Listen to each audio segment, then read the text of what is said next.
Hello વિદ્યાર્થી મિત્રો, very good morning. Shri કન્યા પ્રાથમિક વિદ્યાલય કાલાવડની ઈ લર્નિંગ એપ્લિકેશનમાં હું આપ સૌનું હાર્દિક સ્વાગત કરું છું. વિષય ગુજરાતી, ધોરણ 8, એકમ નંબર 15, અખંડ ભારતના શિલ્પી આપણા શ્રી સરદાર વલ્લભભાઈ પટેલ વિશે આપણે થોડું ભણી ગયા છીએ પાર્ટ 1 ની અંદર. આજે આપણે ભણવા જઈ રહ્યા છીએ તેમનો ભાગ 2. જો હજી સુધી તમે ભાગ 1 ન જોયો હોય તો હું તમને તેમની લિંક છે એ ડિસ્ક્રિપ્શન બોક્સની અંદર આપી દઈશ. તમે ત્યાંથી જઈ અને પાર્ટ 1 જોઈ શકશો. વિદ્યાર્થી મિત્રો, પાર્ટ 2 સમજતા પહેલા પાર્ટ 1 જોવો ખૂબ જ જરૂરી છે. તો હજી ફરી એક વખત યાદ કરાવી દઉં છું કે જો હજી સુધી તમે પાર્ટ 1 ન જોયો હોય તો આપણે તેની લિંક નીચે ડિસ્ક્રિપ્શન બોક્સની અંદર આપી દઈએ છીએ. ત્યાંથી તમે જઈ અને પાર્ટ 1 જોઈ શકશો. તો મિત્રો, તમે તમારું ગુજરાતીનું પાઠ્યપુસ્તક ખુલ્લું રાખજો જેથી તમને ખબર પડે કે પાઠની અંદર આપણે શું ભણવાના છીએ, શું ભણી ગયા છીએ અને અઘરા શબ્દ અને અંદર આવતા અભ્યાસ સ્વાધ્યાય તેમજ ભાષા સજ્જતા, વ્યાકરણ વિભાગ અને પ્રવૃત્તિની ખબર પડે. તો ચાલો આપણે છે એ ટાઈમ બગાડ્યા વગર આગળ ભણવાની શરૂઆત કરીએ. અખંડ ભારતના શિલ્પી ડોક્ટર રાઘવજી માધોડ. તેમનો જન્મ અમરેલી જિલ્લાના દેવળિયા ગામમાં થયો હતો. તેમને ટૂંકી વાર્તા, નાટક, નવલકથા અને લોક સાહિત્યમાં સર્જન તરીકે આપણે તેના કાલે પુસ્તકો જોયા હતા, જેમાં ઝાલર, અમરફળ, કૂખ, જળતીર્થ અને લોકવાણી. તેના વિશે આપણે કાલે ભણી ગયા છીએ. ત્યાર પછી આપણે તેના ચરિત્ર લેખ માટેના લોખંડી પુરુષ કે શેના માટે કહેવાયા તેમજ તેની અંદર રહેલા જે ગુણો, નિડરતા, દ્રઢ સંકલ્પ, કર્તવ્યનિષ્ઠ અને અડગ મનોબળ અને નેતૃત્વ જેવા ગુણોનો અભ્યાસ કરેલો. વિદ્યાર્થી મિત્રો, કાલે આપણે છે એ ટોપિક 1 ની અંદર તેમનો અભ્યાસ, તેની અંદર રહેલા ગુણો તેમજ દેશ માટે તેની રગે રગમાં ધબકતું તેના પિતાજીની જેમ દેશભક્તિ આપણે કાલે જોઈ ગયા છીએ કે તેને સરદારનું બિરુદ મળ્યું, તેને ખેડૂતોના સરદાર તરીકે કેવી રીતે જાણીતા થયા, તેમજ તેને ભાતૃભાવની લાગણી પણ દર્શાવી અને તેને પોતાના ભાઈને ભણવા માટે, કાયદાના અભ્યાસ માટે ઇંગ્લેન્ડ જવા માટે જે પૈસાની બચત કરી હતી એ તેમને મોટા ભાઈને આપી દીધી. પોતે સખત પરિશ્રમ અને બુદ્ધિ ચાતુર્યથી એક સફળ વકીલ તરીકે પ્રગટ થયા. ત્યાં સુધી આપણે ભણી ગયા છીએ. આજે આપણે ભણવાના છીએ કે જ્યારે તેને છે એ જેલ થઈ હતી અને ત્યારે મહાદેવભાઈ અને આચાર્ય કૃપાલાણીજીએ સરદાર વલ્લભભાઈ પટેલને મળવા માટે જેલમાં ગયા હતા. ત્યારે એને થોડા પ્રશ્ન કર્યા હતા અને એ પ્રશ્ન કેવા હતા એ પણ આપણે કાલે જોઈ ગયા છીએ. આજે આપણે જોવાના છીએ કે હરિવંશરાય બચ્ચને સરદાર માટે જે અદ્ભુત કવિતાની રચના કરી હતી ત્યારથી આપણે ભણવાનું બાકી છે. તો વિદ્યાર્થી મિત્રો, હવે આપણે જોઈએ આગળ. હરેક પક્ષ કો પટેલ તોલતા, હરેક ભેદ કો પટેલ ખોલતા, દુરાવ્યા छिपावसे इसे गरज, कठोर नग्न सत्य बोलता, पटेल हिंद की निडर जबान है. હરિવંશરાય બચ્ચને આપણને એક કાવ્ય પંક્તિ આપેલી છે કે હરેક પક્ષ કો પટેલ તોલતા, કે દરેક પક્ષમાં છે એ પટેલ છે એ સાચો ન્યાય આપે છે. હરેક ભેદ કો પટેલ ખોલતા, કે દરેક ભેદ જે પણ કઈ છુપાયેલું છે તેને પટેલ છે એ ખોલે છે. દુરાવ્યા छिपाव, દૂર હોય યા નજીક હોય, छिपेલું હોય, કોઈ પણ હોય એને શું કરે છે પટેલ છે એ ધીરે ધીરે ખોલે છે અને દુનિયાની સામે લઈ આવે છે. સત્ય બોલે છે, કઠોર હોય તો પણ શું થયું, પટેલ હિન્દ કી નિડર જબાન હે, એટલે કે પટેલ હિન્દ, પટેલ છે તેની નિડર એની જબાન એટલે કે તે જે બોલે છે તે કરીને જ બતાવે છે. સરદાર જન સમુદાયની નાડના ભારે પારખું હતા. લોક સમુદાય પર તેમની જબરજસ્ત પડક હતી, જેને લીધે સંગઠન અને સંચાલનમાં તેમના બુદ્ધિચાતુર્યના દર્શન થતા હતા. લોકોને થતા અન્યાય અને દમન સામેની લડતમાં તેઓ હંમેશા અગ્રેસર રહેતા હતા. શું કીધું છે કે સરદાર જન સમુદાયની નાડના ભારે પારખું હતા, કે સરદાર છે એ જન સમુદાયને જોતા તો જ ઓળખી લેતા કે એ લોકો કેવા છે. એટલા માટે લોક સમુદાય ઉપર તેની જબરજસ્ત પકડ હતી. એક વખત તે કોઈ પણ વ્યક્તિને જોવે તો એને ખબર પડી જાય કે આ વ્યક્તિ કેવું હશે. તેના લીધે એનું સંગઠન અને સંચાલનમાં પણ તેનું બુદ્ધિ ચાતુર્ય હતું, એના દર્શન થતા હતા. તે અન્યાયની સામે એકદમ લડતા અને હંમેશા તેઓ અગ્રેસર રહેતા હતા. દાંડીકૂચ દરમિયાન લોખંડી મનોબળવાળા સરદારના ઉદ્ગારો જોઈએ તો કેવા હતા, તો કે હવે એક ધર્મયુદ્ધ ખેલવાનું છે જે દુનિયાએ પહેલા ક્યારેય નહીં જોયું હોય. બધા ગુજરાતીઓને ટકોરા મારીને કહી દઉં છું કે મૃત્યુનો ભય હોય તો તે જાત્રાએ જતા રહે, પૈસા હોય તે પાલવે તો દેશ પલાયન થાય. શરમાવું પડે તેવું કોઈ જ કામ સાચો ગુજરાતી નહીં કરે. ગુજરાતી પ્રજા સ્વતંત્રતાના ઇતિહાસમાં પહેલું પાનું લખીને મહાયુદ્ધના મંડાણ કરશે, પ્રભુ સૌનું કલ્યાણ કરે અને ઈશ્વર સૌને સહાય કરે. શું કે છે કે દાંડીકૂચ દરમિયાન લોખંડી મનોબળવાળા સરદાર વલ્લભભાઈ પટેલે લોકોને કેવા સૂત્ર આપ્યા હતા, કેવા ઉદ્ગાર આપ્યા હતા, તો કીધું હતું કે હવે આપણે ધર્મયુદ્ધ ખેલવાનું છે. જે પહેલા દુનિયામાં ક્યારેય કંઈ આવું થયું હશે નહીં. બધા ગુજરાતીઓને ટકોરા મારી અને કહે છે કે જો મૃત્યુનો ભય હોય, જેને મૃત્યુથી ભય લાગતો હોય જાત્રાએ જતા રહે, અથવા તો જેની પાસે પૈસા હોય બીજા દેશમાં જતા રહે, પણ કઈ શરમાવું પડે એવું કઈ કામ સાચો ગુજરાતી કરશે નહીં. ગુજરાતી પ્રજા સ્વતંત્રતાના ઇતિહાસમાં પહેલું પાનું લખી અને મહાયુદ્ધનું મંડાણ કરશું એટલે પાછે શું કે છે કે પ્રભુ છે એ સૌનું કલ્યાણ કરે અને ઈશ્વર સૌને સહાય કરે. સરદાર એટલે આપણા દેશની ત્રિમૂર્તિ ગાંધી, સરદાર અને જવાહરલાલ નહેરુ. પૈકીની એક મૂર્તિ યુગના આ ત્રણેય પ્રખર દેશભક્તો. ગાંધીજીને સત્યને જ આરાધ્યું, સરદાર પાવિત્ર્ય અને નહેરુને સૌંદર્યનું મહિમાન કર્યું. સરદારના ગુરુ ગાંધીજી હતા. સરદારમાં નૈતિકતા, દ્રઢ મનોબળ અને વ્યવહારુપણાના અનેક ઉદાહરણો ઇતિહાસમાં સોનેરી પાને લખાઈ ગયા છે. તેમાં ભારતના ગૃહપ્રધાન તરીકે સરદારની ભૂમિકાને તો ઇતિહાસ ક્યારેય ભૂલી શકશે નહીં. ભારતના અનેક નાના મોટા દેશી રજવાડાઓ હતા. આ રજવાડાઓમાં ઘણા રાજાઓ પોતાની રીતે સ્વતંત્ર રહેવાના મનસુબા ઘડતા હતા. તે રાજ્યોના વિલીનીકરણની કપરી અને મહત્વની જવાબદારી કોની હતી તો કે સરદાર વલ્લભભાઈ પટેલના સિરે આવી હતી. આ કાર્ય ખૂબ જ મુશ્કેલ હતું, છતાં પણ તેમને કુનેહપૂર્વક પાર પાડ્યું હતું. જ્યાં સમજાવટથી કામ ચાલ્યું ત્યાં તેમ કર્યું, પણ જ્યાં કડક હાથે કામ લેવાનું બન્યું ત્યાં તેઓ કડક પણ દાખવ્યું. ભારતના આ તમામ રાજ્યોને લોકશાહી સરકારના માળખામાં સામેલ કરી રાજાશાહીને નાબૂદ કરી હતી અને રાજાશાહીનો વિકલ્પ પૂરો પાડ્યો હતો. આમ દેશને અખંડતાથી બક્ષીને તેઓ અખંડ ભારતના શિલ્પી કહેવાયા. શું થયું તો કે આપણા દેશની ત્રણ મૂર્તિમાં ગાંધી, સરદાર અને જવાહરલાલ નહેરુ. પૈકીની એક મૂર્તિ તો કે આ યુગના ત્રણ પ્રખર દેશભક્તો. ગાંધીજી હંમેશા સત્યને આરાધ્યું, સરદારે હંમેશા પાવિત્રને અને નહેરુને સૌંદર્યનું મહિમાનું ગુણગાન કર્યું. સરદારના ગુરુ ગાંધીજી હતા અને સરદારના નૈતિક, દ્રઢ મનોબળ, વ્યવહારુપણાના અનેક ઉદાહરણો ઇતિહાસના સોનેરી પાને લખાઈ ગયા છે. જ્યારે પણ તમે જો કોઈ સરદાર વલ્લભભાઈ પટેલની અથવા તો દેશભક્તોની બુક છે એ વાંચો તો તમને એની અંદર ઘણા બધા એવા ઉદાહરણો જોવા મળશે જે આપણા સરદાર વલ્લભભાઈ પટેલ વિશે લખેલા છે. તેમાં ભારતના ગૃહપ્રધાન તરીકે સરદારની ભૂમિકા તો ઇતિહાસને ક્યારેય પણ ભૂલી શકશે નહીં. આપણા ભારત દેશની અંદર ઘણા મોટા નાના દેશી રજવાડાઓ બની ગયા હતા. તે બધાને એક કરવાનું કામ કોની સિરે આવ્યું હતું તો કે સરદાર વલ્લભભાઈ પટેલની સિરે આવ્યું હતું. કારણ કે ઘણા રાજાઓ પોતાની સ્વતંત્ર રહેવાના મનસુબા ઘડતા હતા, પરંતુ આવી કપરી અને મહત્વની પરિસ્થિતિમાં સરદાર વલ્લભભાઈ પટેલ ઉપર જે જવાબદારી આવી હતી એને તેમણે કુનેહપૂર્વક પાર પાડ્યું. શું કીધું છે કે જ્યાં પ્રેમથી કામ, સમજાવટથી કામ ચાલતું હતું ત્યાં તે લોકોને સમજાવતા હતા, પણ જ્યાં કડક હાથે કામ કરવાનું હતું ત્યાં તેઓ કડક પણ બનતા હતા. આમ લોકશાહી સરકારના માળખામાં સામેલ કરી રાજાશાહીને નાબૂદ કરી અને રાજાશાહીનો વિકલ્પ પૂરો પાડ્યો હતો. એવી રીતે આપણા ભારત દેશ છે જે અખંડતાને બક્ષી દીધો. શું કે છે કે આપણો ભારત દેશ છે એ ખંડિત થઈ ગયો હતો, વિલીનીકરણ થઈ ગયું હતું, ઘણા બધા દેશી રજવાડાઓ થઈ ગયા હતા, તેને એક કરી દીધું અને ખંડિતમાંથી અખંડ બનાવી દીધું. એટલા માટે આપણા ભારત દેશને પૂર્ણ કર્યું. એટલે એને શું કહેવાય છે કે અખંડતા બક્ષીને તેઓએ અખંડ ભારતના શિલ્પી કહેવાયા. એટલે કે તેને તે દિવસથી આપણા ભારત દેશના શું કહેવાયા તો કે અખંડ ભારતના શિલ્પી. વિનોબા લખે છે કે સરદાર સ્પષ્ટ બોલતા હતા, પ્રહાર કરતા તે ડરતા નહીં, ભલે કોઈને ગમે તે લાગે.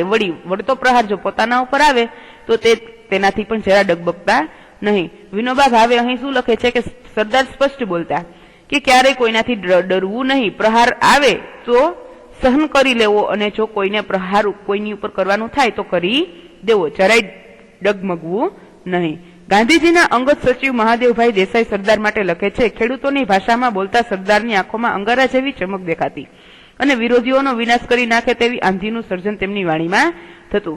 ગાંધીજીએ સરદારના એક અંત્યંત છુપા સ્વરૂપને છતું કરતા જણાવ્યું છે કે સરદારની સુરવીરતા, જ્વલંત દેશદાસ અને અનંત ધૈર્યના ગુણોથી તો હું અજાણ ન હતો, પણ તેમણે મને જે પ્રેમથી તરબોતર કર્યો છે તેવા માતૃ પ્રેમ જેવા ગુણ માટે સદાય ઋણી છું. મને તેમની લાગણીઓમાં માતાનું સ્મરણ થઈ આવતું હતું. માતા જ દર્શાવી શકે તેવા ગુણોનું મને સરદાર પટેલે દર્શન કરાવ્યું. શું કે છે કે ગાંધીજીના અંગતજી સચિવ મહાદેવજીભાઈ દેસાઈ છે એ પણ સરદાર માટે લખે છે કે ખેડૂતોની ભાષામાં તે બોલતા, ખેડૂતો માટે તેની આંખોમાં અંગારા જેવી ચમક દેખાતી, વિરોધીઓનો તે નાશ કરી નાખે તેવું આંધીનું સર્જન થતું હોય તેવું તેની વાણીમાં દેખાતું. અને ગાંધીજી પણ તેનું છે એ શું કહે છે કે હું તેના અંત્યંત છુપા સ્વરૂપની વાત કરું તો કે સરદારની સુરવીરતા, જ્વલંત દેશદાસ અને અનંત ધૈર્યના ગુણોથી તો હું અજાણ ન હતો.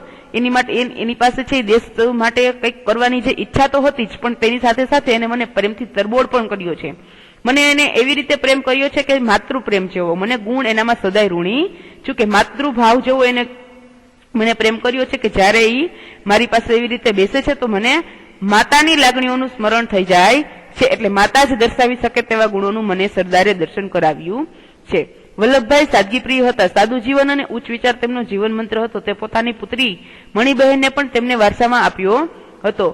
ઉત્તરકાળમાં દીકરી મણિબહેનને પિતાની ઉલટથી સેવા કરી હતી. મણિબહેન પણ સાદગી એવી કે થીગડું મારેલી સાડી પહેરવામાં પણ તેઓ નાનપ અનુભવતા નહોતા, કારણ કે વલ્લભભાઈ પટેલ છે એકદમ સાદગી પ્રિય હતા. એને શું હતું કે સાદું જીવન જીવવું અને ઉચ્ચ વિચાર રાખવા એ એમનો જીવન મંત્ર હતો. અને તેને પોતાની પુત્રી મણિબહેન છે એને વારસામાં જ આપ્યું હતું. તેની પુત્રી પણ કેવી કે સાદું જીવન જીવવું અને ઉચ્ચ વિચાર રાખવા. મણિબહેને પિતાની ઉલટથી સેવા કરી હતી. તેઓ શું કરતા કે સાદી સાડી પહેરતા, થીગડાવાળી સાડી પહેરતા, એમાં પણ તે નાનપ અનુભવતા ન હતા. અખંડ ભારતના શિલ્પીનું તારીખ 15/12/1950 ના રોજ અવસાન થયું. ચરોતરના એક નાનકડા ગામમાં જન્મીને છેક દેશના નાયબ વડાપ્રધાન અને ગૃહમંત્રી તરીકે સેવાઓ આપનાર સરદારને લાખ લાખ વંદન. આપણા શ્રી સરદાર વલ્લભભાઈ પટેલ છે. આ શિલ્પીનું તારીખ 15/12/1950 ના રોજ અવસાન થયું. ચરોતરના એક નાનકડા ગામમાં જન્મ્યા અને ત્યાંથી છે કે દેશના નાયબ વડાપ્રધાન બન્યા, ગૃહમંત્રી તરીકે એને સેવા આપી. તો આપણા આવા સરદારને લાખ લાખ વંદન. તો વિદ્યાર્થી મિત્રો, અહીંયા આપણું છે એ આ લેક્ચર છે, આ પાઠ છે એ પૂર્ણ થાય છે. હવે આ લેક્ચરની અંદર આપણે શબ્દ સમજૂતી જોવાના છીએ. તમને આમાં ઘણા બધા નવા પ્રશ્નો દેખાયા હશે. તમે આ બધા પ્રશ્નો છે એ શું કરશો તો કે ગુજરાતીની પાકી બુકની અંદર એક વખત લખી નાખજો. તેથી તમને શું થાય કે તેમનો આ બધા શબ્દનો અર્થ સમજાય. એના પછી રૂઢિપ્રયોગ પણ તમારે શું કરવાનું છે કે અર્થ આપેલા છે, વાક્ય તમારી જાતે તમારે બનાવી અને લખવાનું છે. આપણે આની પહેલા પણ ઘણી વખત રૂઢિપ્રયોગો જોઈ ગયા છીએ. ખાસ કરીને આજે આપણે જોવાનું છે ભાષા સજ્જતા. આપણે દર વખતે નવો ટોપિક છે એ ભાષા સજ્જતાની અંદર જોતા આવ્યા છીએ. આજે પણ આપણે ભણવાનું છે ભાષા સજ્જતાની અંદર સાદું, સંયુક્ત, મિશ્ર અને સંકુલ વાક્ય રચના. આપણે 4 વાક્ય રચના છે એ જોવાની છે. સાદું વાક્ય, સંયુક્ત વાક્ય, મિશ્ર અને સંકુલ વાક્ય રચના. ખાસ કરીને વિદ્યાર્થી મિત્રો ધ્યાન રાખજો અહીંયા કે તમને ખબર પડે. સાદું, સંયુક્ત, મિશ્ર અને સંકુલ વાક્ય રચના. અહીંયા તમને આપેલું છે સાદું વાક્ય. એમાં ઉદાહરણ છે મારી પ્રજા સુખી રહો. શું છે? મારી પ્રજા સુખી રહો. સૌથી પહેલા તો આપણે 3 વાક્ય છે એનું શું કરવાનું છે? ઉદાહરણ જોઈ લઈએ કે કોને સાદું વાક્ય કહેવાય, કોને સંયુક્ત વાક્ય, કોને મિશ્ર વાક્ય કે સંકુલ વાક્ય. અને પછી જોઈએ આપણે એના વિસ્તૃત માહિતી. સંયુક્ત વાક્યનું વાક્ય છે ઉદાહરણ તરીકે અતિથિ માટે ખુરશીની વ્યવસ્થા રખાઈ છે. વાક્ય પૂર્ણ થાય છે પણ સંયુક્ત વાક્ય છે. આમાં 2 વાક્ય ભેગા છે. બીજું પણ છે કે પણ તેઓ નીચે બેસવાનો આગ્રહ રાખે છે. તમે પહેલું વાક્ય જોઈ શકો છો કે એક ક્યાંય પણ વિરામ ચિહ્ન નથી, ક્યાંય વાક્ય અટકતું નથી.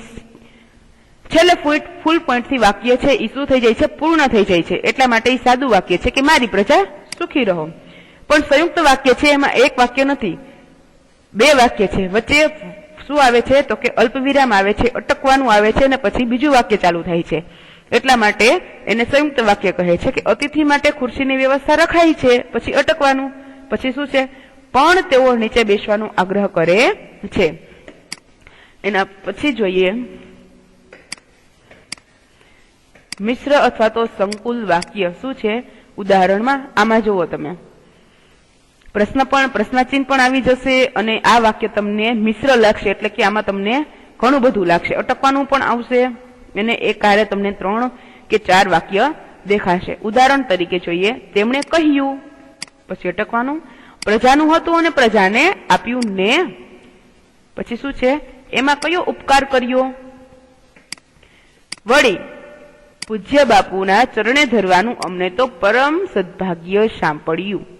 તો વિદ્યાર્થી મિત્ર, તમે જોયું ને કે સાદું વાક્ય હોય તો તમે સરળતાથી બોલી શકો છો. મિશ્ર વાક્યમાં તમે અટકીને બોલો છો અને સંયુક્ત વાક્યમાં તમે અટકીને બોલો છો, અથવા તો મિશ્ર અને સંકુલ વાક્યમાં તમને ઘણા બધા પ્રશ્નાર્થ ચિહ્ન, અલ્પવિરામ, અટકવાનું અને છેલ્લે ફૂલ પોઈન્ટ આવે છે. તો આપણે જોઈએ કે આવું કેમ થાય છે. તો સાદું વાક્ય છે તેની વિસ્તૃત માહિતી મેળવીએ કે સાદા વાક્યમાં સામાન્ય રીતે ઓછામાં ઓછું એક ક્રિયાપદ કે એક ઉદ્દેશ અથવા તો વિધેય હોય છે. શું કીધું કે સાદા વાક્યની અંદર સામાન્ય રીતે ઓછામાં ઓછું એકાદું ક્રિયાપદ હોય કે આ આમ કરે છે અને કોઈ વ્યક્તિ છે એ ઉદ્દેશી અને બીજા વ્યક્તિને કહે છે. આપણે પહેલા જોયું, આગળ આપણે જોયું કે મારી પ્રજા સુખી રહો. આમાં એક ક્રિયાપદ છે કે મારી પ્રજા કેવી રહો, ઉદ્દેશીને કહે છે સુખી રહો, એટલા માટે આને સાદું વાક્ય કહેવાય છે. એના પછી જોઈએ સંયુક્ત વાક્ય. એમાં શું કહે છે તો કે સંયોજકથી જોડાયેલા વાક્યને સંયુક્ત વાક્ય તરીકે ઓળખાવવામાં આવે છે. ધ્યાનમાં એ રાખવાનું છે કે આ રીતે જોડાયેલા વાક્ય પોતે સ્વતંત્ર રીતે ટકી શકે એવા હોવા જોઈએ, એટલે કે બંને સમાન મોભો ધરાવતા હોવા જોઈએ.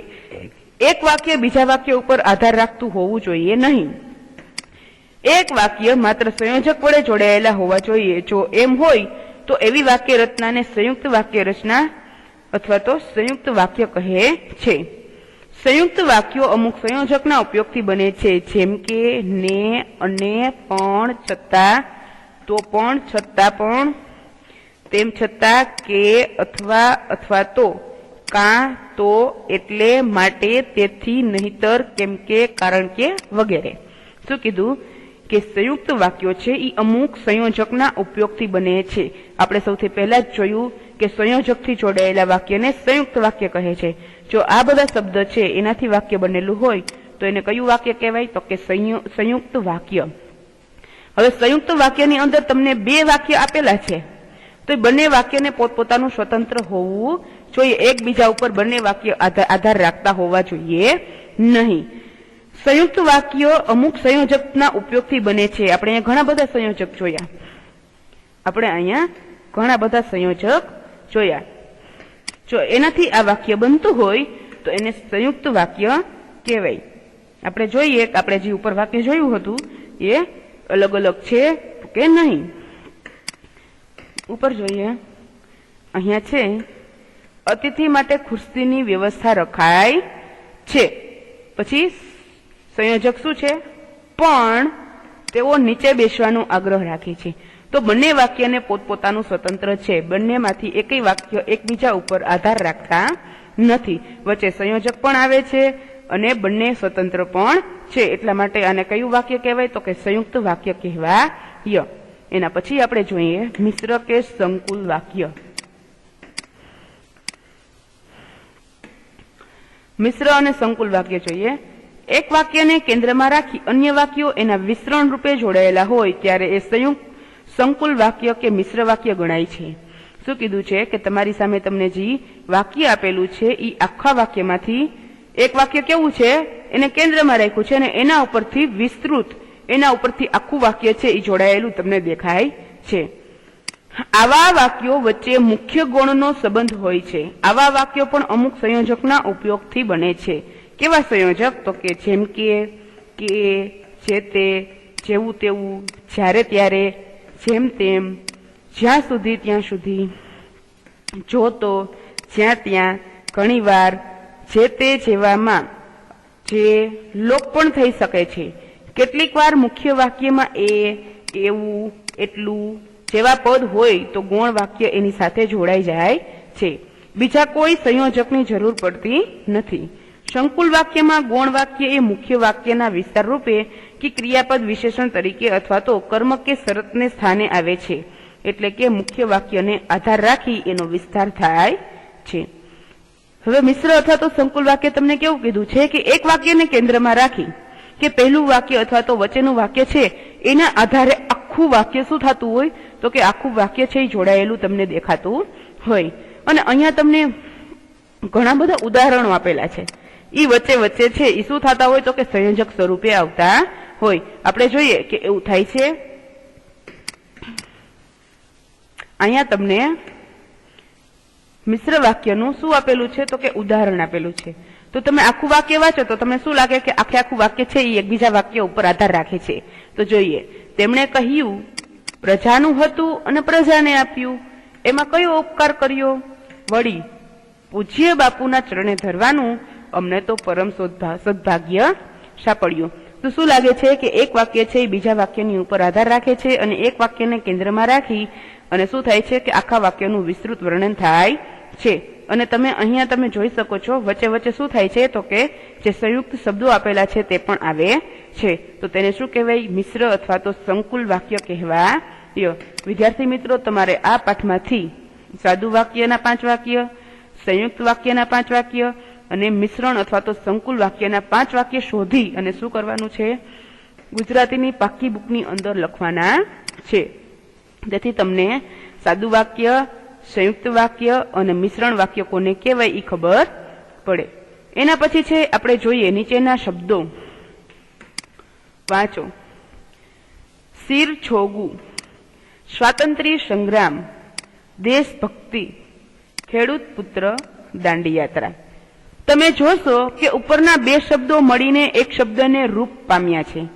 પહેલા શબ્દમાં શિર અને છોગું એવા 2 સ્વતંત્ર શબ્દો ભેગા મળી અને ત્રીજો જ વિશેષણ અર્થ પ્રગટ કરી આપે છે. એવું જ બીજા શબ્દમાં સ્વાતંત્ર્ય અને સંગ્રામ એવા 2 જુજવા શબ્દોમાંથી સ્વાતંત્ર્ય સંગ્રામ શબ્દ બન્યો છે. વ્યાકરણની ભાષામાં આવા શબ્દોને સામાસિક શબ્દો કહેવાય છે. શું કીધું છે કે તમને ઉપર આપેલા છે અલગ અલગ શબ્દ આપેલા છે. જો શિર અને છોગું બેને અલગ કરો તો શિર ઈ અલગ વાક્ય છે, અલગ શબ્દ છે, અને છોગું પણ અલગ શબ્દ છે. બંને સ્વતંત્ર છે, પરંતુ બંને ભેગા કરી અને ત્રીજો જ વિશેષણનો અર્થ પ્રગટ કરવામાં આવ્યો છે. શિર અને છોગું તો બંનેને ભેગા કરવાથી શિર છોગું બની જાય છે. સ્વાતંત્ર્ય એ પણ અલગ શબ્દ છે અને સંગ્રામ પણ અલગ શબ્દ છે, પરંતુ બંનેને ભેગો કરી અને શું કરવામાં આવ્યું છે તો કે એક એટલે કે જુજવા શબ્દો બનાવવામાં આવ્યા છે. દેશ અને ભક્તિ, ખેડૂત અને પુત્ર, દાંડી અને યાત્રા. તો 2 અલગ અલગ શબ્દોને ભેગા કરવામાં આવ્યા છે. તો ગુજરાતી વ્યાકરણની ભાષામાં આવા શબ્દોને સામાસિક શબ્દો કહે છે. તમારે ગુજરાતીના આ જ પાઠમાંથી આવા બીજા 5 શબ્દ છે સામાસિક શબ્દ શોધી અને ગુજરાતીની પાકી બુકમાં લખવાના છે. અથવા તો તમે બીજા પણ આવા શબ્દ જો તમને આવા સામાસિક શબ્દો ખબર હોય તો તમે તમારી ગુજરાતીની પાકી બુકમાં લખી શકો છો. પરંતુ 5 શબ્દો તો તમારે ગુજરાતીની બુક્સ ટેક્સ્ટ બુકમાંથી શોધીને ફરજિયાત લખવાના છે, જેથી તમે સામાસિક શબ્દો કોને કહેવાય એ ઓળખી શકો. એના પછી આપણે જોઈએ કે નીચેના દરેક પ્રશ્નના ઉત્તર માટે આપેલા વિકલ્પોમાંથી સાચો વિકલ્પ શોધી અને સામે લખો. એ પણ તમારે ગુજરાતીની પાકી બુકમાં લખી લેવાનું છે. એક એક વાક્યના પ્રશ્ન અને મૌખિક રીતે ઉત્તર આપો. એ પણ તમારે શું કરવાનું છે તો કે ગુજરાતીની પાકી બુકમાં લખી લેવાનું છે. એના પછી સ્વાધ્યાયના 5 પ્રશ્ન અને પ્રશ્ન નંબર 2 શું આપેલું છે કે નીચે આપવામાં આવેલ શીર્ષકને આધારે 5-6 વાક્ય લખો. તો બારડોલીની લડત, નીડર વલ્લભભાઈ પટેલ અને અખંડ ભારતના શિલ્પી વલ્લભભાઈ પટેલ. શું કરવાનું છે તમારે આના શીર્ષકને આધારે એટલે કે તમને જે તમારી સામે 3 જે વાક્ય આપેલા છે તેને આધારે તમારે 3 શોર્ટ નોટ લખવાની છે. એટલે કે ટૂંકા સ્વરૂપે શું કરવાનું છે, તમે જેમ ઇંગ્લિશમાં શોર્ટ નોટ લખો છો એવી રીતે તમારે એના માટે 5 કે 6 વાક્ય લખવાના છે. એના પછી જોઈએ નીચે પ્રશ્ન નંબર 3 કે નીચે ઉલ્લેખવામાં આવેલા પ્રસંગોની સામે વલ્લભભાઈ પટેલના જીવનમાં પ્રગટતા ગુણોનો ઉલ્લેખ કરવાનો છે. એ તમારે ગુજરાતીની પાકી બુકની અંદર ફરજિયાત એક વખત લખી લેવાનું છે, જેથી તમને શું ખબર પડે તો કે પાઠ છે એ તમે કેવી રીતે જે સમજ્યા છો એ સમજણ છે એ જ તમારે અહીંયા તમારે શું કરવાની છે કે લખવાની છે. આપણે ક્યાંય બહારથી કે ક્યાંયથી જોઈને લખવાનું નથી. એના પછી તમને એક પ્રવૃત્તિ આપેલી છે કે વલ્લભભાઈના જીવન પ્રસંગો મેળવી વર્ગમાં વાંચો. પ્રશ્ન નંબર 2 વલ્લભભાઈના જીવનના પ્રેરક પ્રસંગોને નાટ્ય સ્વરૂપે રજૂ કરો અને સરદાર વલ્લભભાઈ પટેલના ભાષણો પુસ્તક વિશે તમારા શિક્ષક પાસેથી જાણો.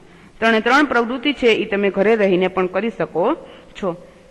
શું છે પહેલી કે વલ્લભભાઈના જીવન પ્રસંગો મેળવીને વાંચો. તો તમે નેટ ઉપરથી અથવા તો છાપા, સામાયિક, ન્યૂઝપેપર, બુક્સમાંથી જોઈ જીવન પ્રસંગો વાંચી અને તમારા મિત્રોને તમે ઘરે સંભળાવી શકો છો. પછી નાટક સ્વરૂપે પણ તમે શું કરો છો તો કે વલ્લભભાઈના જીવન પ્રેરક પ્રસંગો વિશે રજૂ કરી શકો છો. અને ત્રીજું છે કે સરદાર વલ્લભભાઈ પટેલના ભાષણો છે એને પુસ્તકો છે એ શું કરવાના છે તમારે શિક્ષક પાસેથી જાણવાના છે. પરંતુ અહીંયા તમે અત્યારે છો નહીં, ઘરે છો, તો તમે નેટનો મદદથી અથવા તો તમારા મિત્ર અથવા મોટા ભાઈ બહેન છે તેની પાસેથી પણ તેના ભાષણો અને પુસ્તક છે એની વિશેની માહિતી એકત્ર કરી શકો છો અને એના જીવન વિશે જાણી શકો છો. તો વિદ્યાર્થી મિત્રો, અહીંયા તમારું ચેપ્ટર પૂર્ણ થાય છે. ખાસ કરી અને તમારે હોમવર્કની અંદર શું કરવાનું છે તો કે સાદું વાક્ય, સંયુક્ત વાક્ય, મિશ્રણ અથવા તો સંકુલ વાક્ય અને સામાસિક શબ્દો છે તેના વિશે તમારે શું કરવાનું છે કે 5-5 વાક્ય અને 5 શબ્દ છે એ લખવાના છે. બસ ત્યાં સુધી આપણે હવે મળશું આગળના લેક્ચરની અંદર નવા પાઠની સાથે. ઘરે રહેજો, સુરક્ષિત રહેજો. Thank you.